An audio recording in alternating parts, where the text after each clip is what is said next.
हर हर महादेव। सभी को प्रणाम।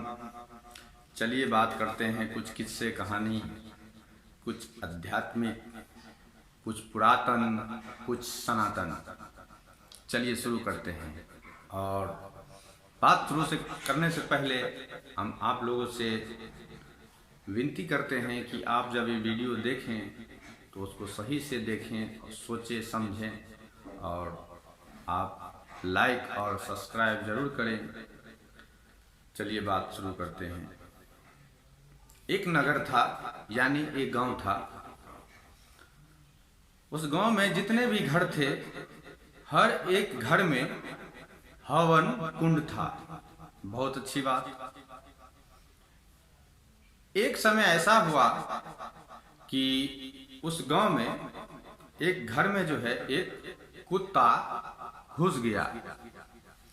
और उस घर में जब कुत्ता घुसा तो उस घर की जो मालकिन थी वो उस कुत्ते के पीछे भागी। और जब वो भागने लगी तो उस समय वो दातुन कर रही थी। उनके मुख में जो है थूक भरा हुआ था। जब कुत्ते को मारने दौड़ी तो उनके मुख से जो है वो थूक निकल के हवन कुंड में जाके गिर गया। वो थूक गिरने से सोने का सिक्का बन गया। तो जब वो बाहर से कुत्ते को भगा के जब घर में आई और फिर से सफाई जब शुरू की तो राख में जब हाथ डाला हवन कुंड में तो देखा एक सोने का सिक्का बन गया। तो वो सुबह रोज यही काम करने लग गई कि रोज जो है वो हवन कुंड में थूक देती थी। एक दिन उसका पति पूछा, अरे भाई ये सोने के सिक्के कहाँ से आते हैं? तो उसने बोला, सुनो, किसी को बताना नहीं, ये सोने के सिक्के हमें कहाँ से प्राप्त हो रहा है।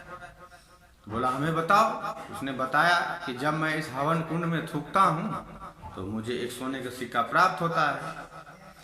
तो उसका पति भी जो है कुछ सोचा विचारा नहीं और उस हवन कुंड में थूकना शुरू कर दिया। तो उसमें फिर सोने के सिक्के दो दो तैयार होने लग गए।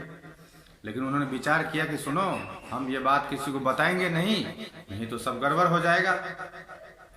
लेकिन कैसे न कैसे वो बात जो है पूरे गांव में फैल गई। तो पूरे गांव के लोग क्या करते थे कि अपने अपने घर में जो हवन कुंड था उसमें सब थूकने लग गए। जब थूकने लगे तो सबको सोने का सिक्का प्राप्त होने लग गए।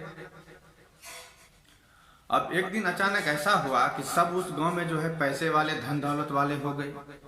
अब उसी गांव में जो है एक पतिव्रता स्त्री रहती थी। अब वो सोचने लगी कि लोग ऐसे करने लग गए हैं तो मुझे क्या करना चाहिए। तो उन्होंने एक निर्णय लिया कि अब हमें इस गांव से चलना चाहिए। तो उन्होंने अपने पति को बोला कि हे प्रभु, मैं आपसे हाथ जोड़ के विनती करता हूं, कृपा करके आप हमें यहाँ से कहीं बाहर ले चले। तो बोला, क्यों? बोला, अब मैं इस गांव में नहीं रहना चाहती हूँ।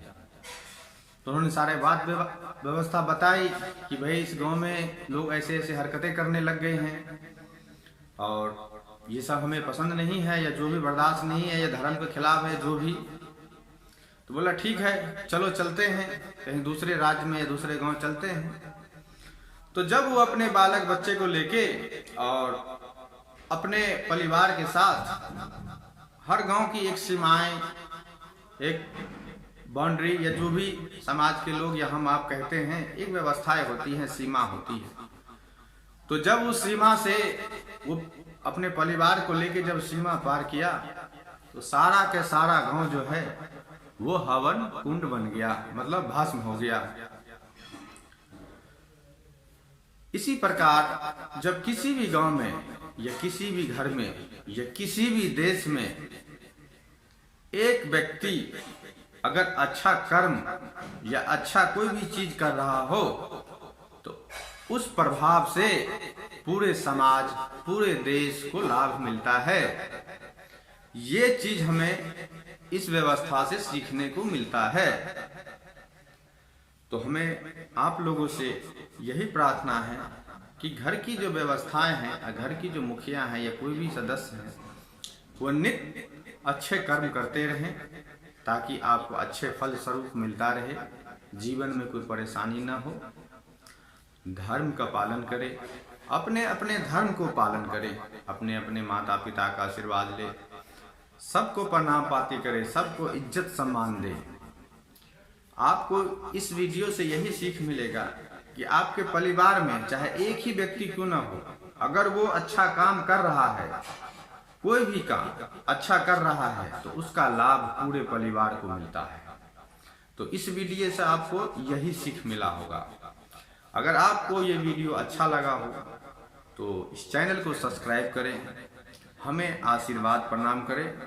हमारे पास जो सुनी सुनाई कुछ तत्व या बातें थी, हमने आपके आगे रखा, आपको अच्छा लगा ही होगा। ये मैं भगवान से विनती करता हूँ कि आपका परिवार, आप सब खुशहाल रहें। ओम नमः शिवाय।